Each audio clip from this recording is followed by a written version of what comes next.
யோசுவாவுக்கு ஒரு ஆலோசனை தருகிறது. யோசுவா மோசேக்கு பிறகு இஸ்ரவேல் ஜனங்களை வழிநடத்தி கொண்டு வருகிறார். அவர்களுக்கு கர்த்தர் கொடுப்பேன் அப்படின்னு சொன்ன வாக்குத்தத்த பூமி இஸ்ரவேல் தேசத்துக்குள்ள அவர்களை அழைத்து கொண்டு வரணும். இது ஒரு பெரும் பொறுப்பு. மோசேக்கும் யோசுவாவுக்கும் ரொம்ப வித்தியாசம் இருக்கு. மோசே கதை உங்களுக்கு தெரியுமில்ல. 400 வருடம் அடிமையாக இருந்த இஸ்ரவேல் ஜனங்களை எகிப்திலிருந்து மீட்டு கொண்டு அவருடைய சொந்த தேசத்திலே கொண்டு வந்து குடியேற்றினவர். அப்ப இதுல அந்த மோசேயினுடைய கூட வந்த ஒரு வேலையாள், அவருக்கு அசிஸ்டன்ட் மாதிரி கூடவே இருப்பார். இவருக்கு ரொம்ப சின்ன வயசு, அவரோட கூடவே வருவார். மோசே என்பவர் எகிப்திய அரண்மனையிலே எகிப்து ராணியாலே வளர்க்கப்பட்டவர். நல்ல கல்வியிலும் ஞானத்திலும் ராஜாக்கள் படிக்கிறாங்களே, அந்த நாட்டு ராஜா அவருடைய குமாரர்கள் இளவரசர் அவர் படிக்கிற அதே இடத்துல மோசேயும் படித்து அவர்களோட ஒன்றாய் வளர்ந்தவர். நல்ல ஞானம் உள்ளவர், நல்ல அறிவுள்ளவர், பல காரியங்களை கற்று அறிந்தவர். ஆனா யோசுவா அப்படி இல்லை. அவர் பார்த்தீங்கன்னா ஒரு சாதாரண ஒரு ஆளு. அந்த தேசத்தில் இருந்த அடிமைகள் குடும்பத்துல ஒன்றுல பிறந்தவர். அவருக்கு பள்ளிக்கூடம் போக வசதி இல்லை. அவருடைய பெற்றோர் அடிமைகளாக இருந்தாங்க. இவர் பிறந்த போது கொஞ்சம் வளர்ந்த போது இவரும் அங்கே அடிமை வேலை செய்து கொண்டிருந்தார். ஸ்கூலுக்கு போக வழி இல்லை, ஒரு 4 புஸ்தகம் படிக்க வழி இல்லை, ஒன்னும் தெரியாதவருக்கு வெள்ளிந்தியான ஒரு மனிதன் மோசே பின்பற்றி கடந்து வந்தார். வனாந்தரத்துல வந்த போது மோசே மரணம் அடைந்து விட்டார். பின்னால பாத்தீங்கன்னா ஏறத்தாழ 30 லட்சம் ஜனங்கள் இருக்கிறாங்க. இவர்களை நடத்தி கொண்டு போகணும். இன்னும் போக வேண்டிய தூரம் அதிகம் இருக்கிறது. யோசுவா பயந்துட்டார். நான் என்ன செய்யறது ஆண்டவரே? மோசே செய்த இவ்வளோ பெரிய காரியத்தை செய்வதற்கு எனக்கு ஞானம் இல்லை, உலக பிரகாரமா ஞானம் இல்லை. மோசையை போல உம்மோடு நெருங்கின அனுபவம் எனக்கு இல்லை. மோசையினுடைய கைக்கோல் அது விழுந்த போது எவ்வளவு அற்புதம் செய்தது, அது மாதிரிலாம் இல்லை. மோசை இடத்துல நீங்க நேரா பேசுன மாதிரி என்கிட்ட அவ்வளவு நெருக்கமா நீர் உரையாடினதும் இல்லை, பேசினதும் இல்லை.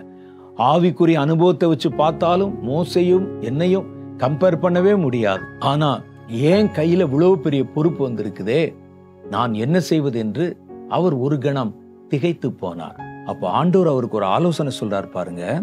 என் தாசனாகிய மோசே உனக்கு கற்பித்த நியாய பிரமாணத்தின் படியெல்லாம் செய்ய கவனமாயிருக்க மாத்திரம் மிகவும் பலம் கொண்டு திடமனதாயிரு.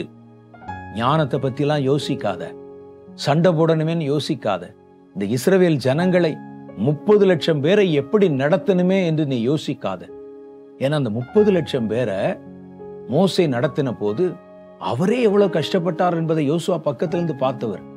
எந்த நேரத்துல கோபப்படுவான்னு தெரியாது, எந்த நேரத்துல அந்த ஜனங்கள் அவரை கொலை செய்ய முயற்சிப்பார்கள் தெரியாது, எப்போ கல்லை விட்டு எரிய இருப்பாங்கன்னு தெரியாது, எப்போ கலவரம் பண்ணுவாங்கன்னு தெரியாது. இவர்களை நான் எப்படி நடத்துவது? அவருக்கு ஒரே பயம். ஆண்டவர் அவருக்கு ஒரு ஆலோசனை சொல்றார்.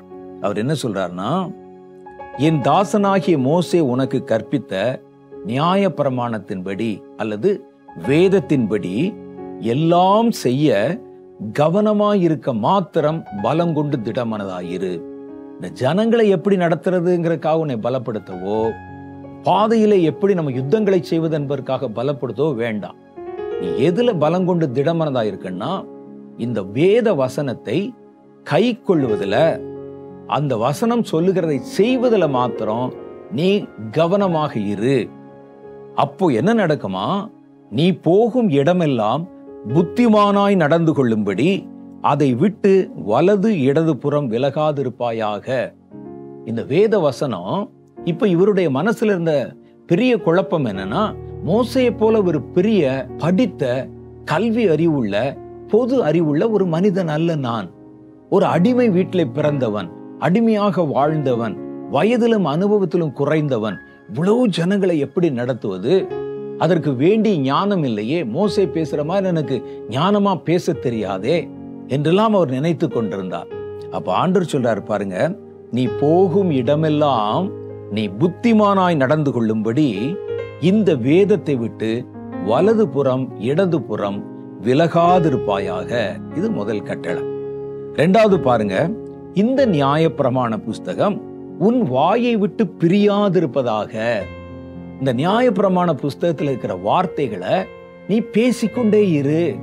உன் வாயில் அது எப்பொழுதும் இந்த வார்த்தைகளாக அது வெளிவந்து கொண்டே இருக்கணும்.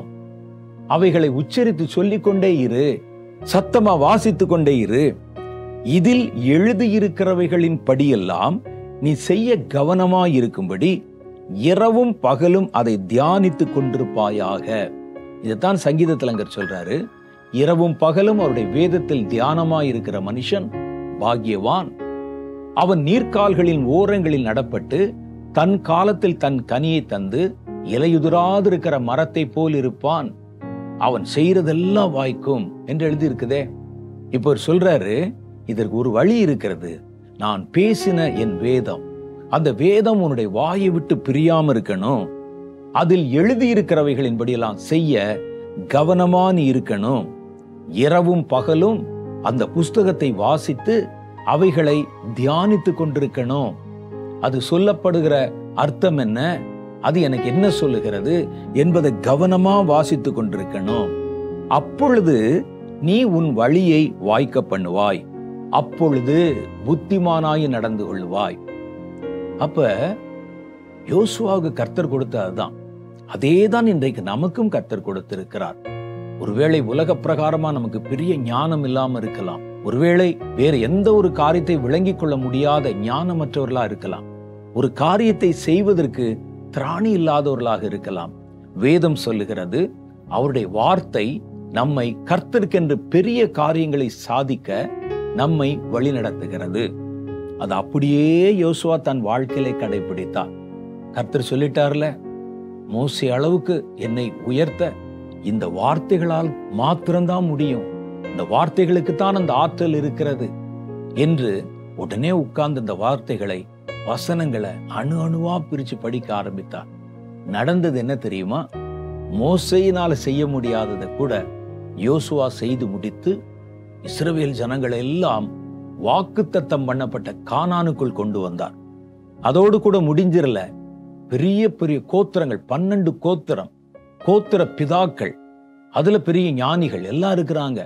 அந்த 12 கோத்திரத்துக்கும் இந்த இஸ்ரவேல் தேசத்தை சமமாய் பங்கு வைத்து கொடுத்தார். யார் யாரு எந்தெந்த இடத்துல குடியிருக்கணும், இது எந்த கோத்திரத்துக்குரியது, அதெல்லாம் சாதாரணமா ஒரு ஆள் செய்யற வேலை இல்லை. அது இப்போ உள்ள காலத்திலே ரொம்ப கடினம். இந்திய தேசம் ஆங்கிலேயர்களால் பிடிக்கப்பட்டிருந்த போது, அது மறுபடியும் இந்தியர்களுக்கு கொடுக்கப்பட்ட போது நாடுகளை வரையறுத்து எல்லை குறிகளை அமைச்சாங்க. அதுக்கு நிறைய நாட்கள், பல வருடங்கள் செலவழித்து எல்லைகளை அவர்கள் உருவாக்கினார்கள். ஆனா அந்த காலத்துல வேற எந்த வசதியும் கிடையாது. இந்த தேசம் எப்படி இருக்குன்னு சொல்லி ஒரு வரைபடம் கூட அவர்களுக்கு இல்லை. நம்ம காலத்துல மாதிரி மேல ஹெலிகாப்டர்ல போய், விமானத்துல போய், அல்லது ஒரு கம்ப்யூட்டர்ல வச்சு, ஒரு சேட்டலைட்ல வச்சு வரைபடம் வரைகிறோமே, அது மாதிரி வரைபடம் வரைவதற்கெல்லாம் வாய்ப்பு இல்லை. எவ்வளவு நீளம் இருக்கு தெரியாது, எது வரைக்கும் போகுது தெரியாது, எது வரைக்கும் அவருடைய எல்லை இருக்கு தெரியாது. ஆனால் இவர் பாருங்கள், எல்லாவற்றையும் சீரமைத்து எந்தெந்த கோத்திரத்துக்கு எந்தெந்த இடத்துல இடம் வைக்கணும், யார் எங்கே தங்கி இருக்கணும், அவர்கள் எப்படி கர்த்தரிடத்திலே நடந்து கொள்ளணும் என்பதெல்லாம் ஒரு கைதேர்ந்த ஞானியை போல, மோசே இருந்தால் எப்படி பேசுவாரோ அதை போல அவர் நின்று அந்த காரியங்களை செய்கிறது பார்க்கிறோம். அவரை பலப்படுத்தினது, அவரை கர்த்தருடைய காரியங்களை நிறைவேற்றும்படிக்கு ஆற்றல் உள்ளவராய் மாற்றினது, இவ்வளோ பெரிய இஸ்ரவேல் ஜனங்களை நடத்தத்தக்கதாக புத்திமானாய் அவரை மாற்றினது கர்த்தருடைய வேதம்.